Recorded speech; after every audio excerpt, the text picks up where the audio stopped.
Hey everybody, this is AskJoshy. And this is Frank Fields. And we're bringing you some more Magic the Gathering card reviews from Gatecrash, the new set that's coming out January 26th. I keep saying it's coming out soon, obviously, but I always think of the pre-release as it actually launching. Yeah, it basically is launched. I mean, the only thing you can't do is order cards, but That's I mean, true. basically you have them. Alright, so we've done a few of these now. We're starting to get into a little bit of a groove. The next card that we're going to be reviewing is called Whispering Madness, and it is the first card spoiled for the Dimir Guild.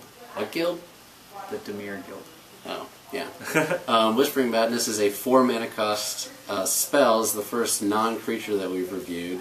It's 1 blue, 1 black, 2 colorless, and the text is, each player discards his or her hand, then draws cards equal to the greatest number of cards a player discarded this way. Right. Basically it means you draw cards up to whichever player had more cards, you draw to that much. It's kind of like Time Twister, but not exactly the same. It's a little weird. But the Dimir mechanic that is introduced, if that wasn't confusing enough, is an ability called Cipher. Okay, so Cipher, try to stay with me because it is confusing, and I don't know why Wizards decided to make something so confusing for their mechanic, but the way Cipher works is, if I play Whispering Madness and it resolves, only if it resolves. Only if it resolves. Then I can exile Whispering Madness, exile the card, and encode it onto a creature. That's the term that Wizards actually use. Encode it onto a creature.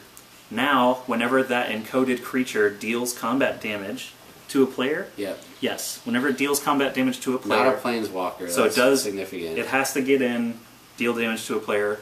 Then you can cast the encoded card without paying its mana cost. Yeah, so it basically becomes a repeatable spell if the creature can get in, which is especially relevant for things like Invisible Stalker. Alright, so I'm going to read the actual wording on the card. Cipher says, in italics in parentheses, then you may exile this spell card encoded on a creature you control. Whenever that creature deals combat damage to a player, its controller may cast a copy of the encoded card without paying its mana cost. So basically you're casting a spell for free every time you can get hits. And in this case, Whispering Madness, I don't know how useful that is, unless you're combining it with other mill mechanics. Yeah, because it's interesting, this is the Dimir mechanic. Obviously it fits with the Dimir theme of kind of like elusiveness and espionage, but with blue-black, you usually want cards in your hand, and you're usually playing control, and therefore you'd be more likely to give your opponent card advantage by using this, unless you have already played out your whole hand, which usually in control you don't want to do. So it's kind of counterintuitive a little bit in limited amount of applications where you just played out all your threats and they have cards in their hand. It kind of disincentivizes them to keep cards in their hand because that'll give you card. But it seems kind of counterintuitive for blue-black. Yeah, I think with mill mechanics, it'll be okay because you are causing them, if you're hitting repeatedly, you're causing them to go through a lot of cards. I mean, you're doing it too, but if you've got other mill on top of that, like the other cards that have been spoiled, there's tons of other Dimir mill mechanics that I've seen. So maybe if you can encode that onto not an Invisible Stalker in draft, but there are other unblockable creatures.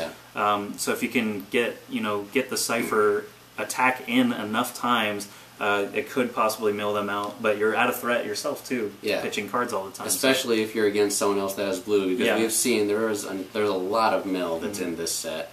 I think there is an unblockable creature that we've seen in Simic that was spoiled so far. Yeah, it's an unblockable evolve. Unblockable evolve that has 0 power, I think. Yeah. But either way, Whispering Madness for limited, I would give it kind of a low score. I mean, for a rare, it's not going to be as useful. That good for a rare. I think I'd rather take any rare creature over this, so I would give it like a 2.5. I don't even really know what score to give it because it just doesn't seem as useful as a rare should be to me.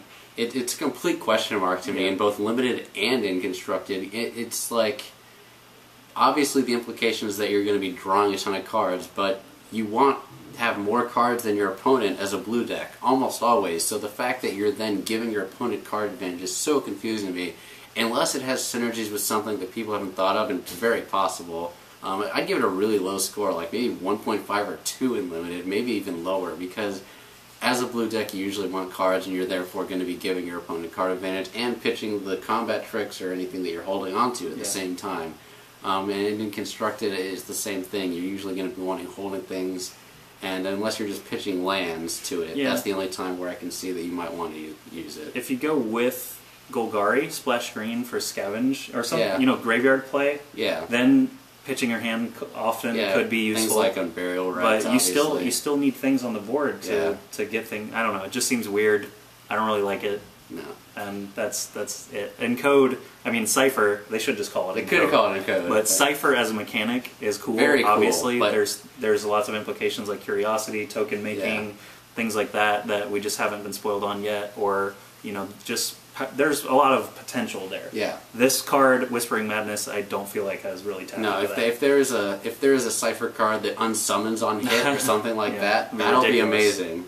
But we haven't seen something that powerful yet on Encode or on Cipher. Well, I think that's pretty much it for Whispering Madness. That was the last of our 5 guilds that we've previewed, and we're going to continue on with all the cards that have been spoiled so far, so stick around, keep watching this channel, Ask Joshy. Follow us on Twitter if you don't mind, and join in the discussion here on YouTube or on Twitter. Thanks very much for watching. We'll be back with more card previews very soon. Catch you next time, guys.